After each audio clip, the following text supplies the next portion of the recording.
2 ہفتے بعد اس کی آواز بحال ہو گئی تھی۔ اگرچہ ابھی اس کی آواز بالکل بیٹھی ہوئی تھی مگر وہ بولنے کے قابل ہو گیا تھا، اور ان 2 ہفتوں میں وہ روح کی دریافت میں مصروف رہا۔ وہ زندگی میں پہلی بار یہ کام کر رہا تھا۔ شاید زندگی میں پہلی بار اسے یہ احساس ہوا تھا کہ روح بھی کوئی وجود رکھتی ہے، اور اگر روح کے ساتھ کوئی مسئلہ ہو جائے تو وہ زندگی میں پہلی بار خاموشی کے ایک لمبے فیز سے گزرا تھا۔ بولنا نہیں، سننا، صرف سننا بھی بعض اوقات بہت اہم ہوتا ہے۔ اس کا ادراک اسے پہلی بار ہوا تھا۔ اسے زندگی میں رات سے کبھی خوف نہیں آیا تھا۔ اس واقعے کے بعد اسے رات سے بے تحاشا خوف آنے لگا تھا۔ وہ کمرے کی لائٹ آن کر کے سوتا تھا۔ اس نے پولیس کسٹڈی میں ان دونوں لڑکوں کو بھی پہچان لیا تھا، مگر وہ پولیس کے ساتھ اس جگہ پر جانے کے لیے تیار نہیں ہوا تھا جہاں اس شام وہ اسے باندھ کر گئے تھے۔ وہ دوبارہ کسی ذہنی آسودگی کا شکار نہیں ہونا چاہتا تھا۔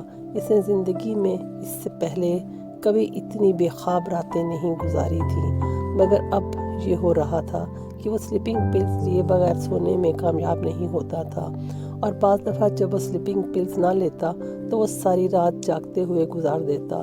اس نے نیو ہیون میں بھی ایسے ہی چند ہفتے گزارے تھے، اتنے ہی تکلیف دہ اور اذیت ناک، مگر تب صرف الجھن اور اضطراب تھا، یا شاید کسی حد تک پچھتاوا بھی، مگر اب وہ ایک تیسری کیفیت سے گزر رہا تھا۔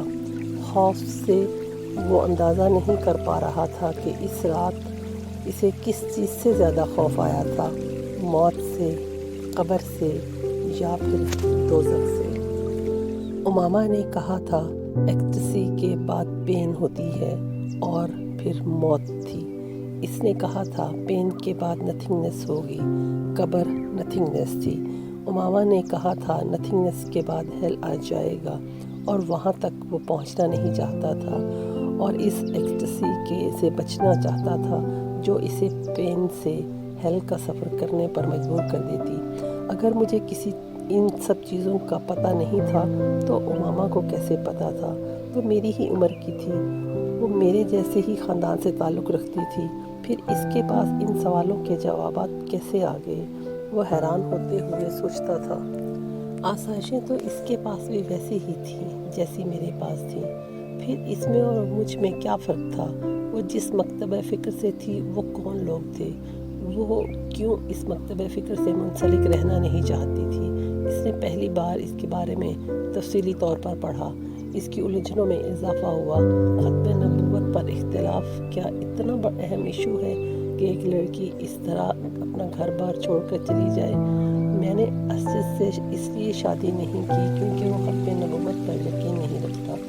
تم سمجھتے ہو کہ میں تم جیسے انسان کے ساتھ شادی کرنے پر تیار ہو جاؤں گی، ایک ایسے شخص کے ساتھ جو ختم نبوت پر تو یقین رکھتا ہو اور پھر بھی گناہ کرتا ہو، جو ہر وہ کام کرتا ہو جس سے میرے آقا صلی اللہ علیہ وسلم نے منع فرمایا۔ میں اگر حضرت محمد صلی اللہ علیہ وسلم پر یقین نہ رکھنے والے سے شادی نہیں کروں گی تو میں آپ صلی اللہ علیہ وسلم کی نافرمانی کرنے والے کے ساتھ بھی زندگی نہیں گزار سکتی۔ اسے امامہ ہاشم کا ہر لفظ یاد تھا۔ وہ مفہوم پر پہلی بار غور کر رہا تھا۔